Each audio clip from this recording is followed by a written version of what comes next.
এখন রাত বাজে 21টা 59, মানে 10টা বাজার প্রায় কাছাকাছি। আজকে হচ্ছে তারিখ হচ্ছে 10 তারিখ।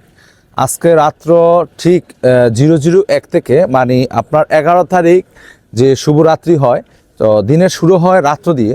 আজকে রাত্র থেকে শুরু হচ্ছে মোটরসাইকেল এবং যে ব্যক্তিগত যানবাহনগুলি খুব চেকিং হবে এবং খুব বেশি আপনার সরকারি আওতার মধ্যে চলে আসবে।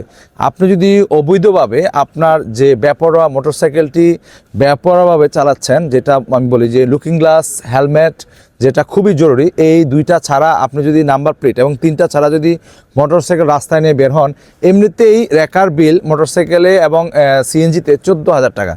তো আমি যেটা বলতেছি যে আপনি যদি এরকম কোনো গাড়ি রাস্তায় পাওয়া যায় রাত্র 12টা 1 মিনিট থেকে, তৎপরবর্তীতে আপনি সুষ্ঠু জবাব দিয়ে তারপরে ছাড়া পাবেন। আদারওয়াইজ আপনি ছাড়া পাবেন না। কেন?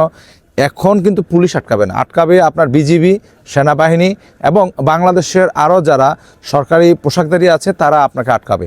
এই কথাটা কেন বললাম আর এই ভিডিওটা আমি শেষ পর্যায়ে কেন এসে করলাম, এটার একটা লজিক আছে। এটা লজিকটা হচ্ছে 400 গজের ভিতরে আপনার মোবাইল একদম হারাম হারাম হারাম। কেন বললাম? আপনি নির্বাচন যেদিন কেন্দ্র হবে, যে 12 তারিখ, মানে আগামী পরশু দিন, আপনার নির্বাচনের দিন 400 গজের ভিতরে মোবাইল নিয়ে কখনো প্রবেশ করবেন না।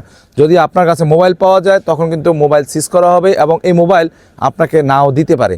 আর দিতে সরকার কিন্তু বাধ্য নয়, কারণ আপনাকে কিন্তু পূর্বে একটা আগাম বার্তা দিয়ে রাখা হয়েছিল। আর আপনারা একটু সতর্ক থাকবেন, যারা রাফ টাফ মোটরসাইকেল চালান, সাইলেন্সার দিয়ে যারা জোরে এবং প্রচুর শব্দ রেখে যারা সাইকেল চালান, তারা একটু সতর্ক হয়ে যাবেন। এবং looking glass, helmet, number plate, এই 3টা জিনিস এবং ড্রাইভিং লাইসেন্স ব্যতীত কারা রাস্তায় নামবেন না ভুলেও। আর যদি রাস্তায় নামেন তার জন্য পুরো খেসারত আপনাকে দিতে হবে এবং রেকার বিল হলে কিন্তু সেই 14,000 টাকা দিয়ে যেতে হবে। ভালো থাকবেন, সুস্থ থাকবেন, ভিডিওটা শেয়ার করার সঙ্গে থাকবেন।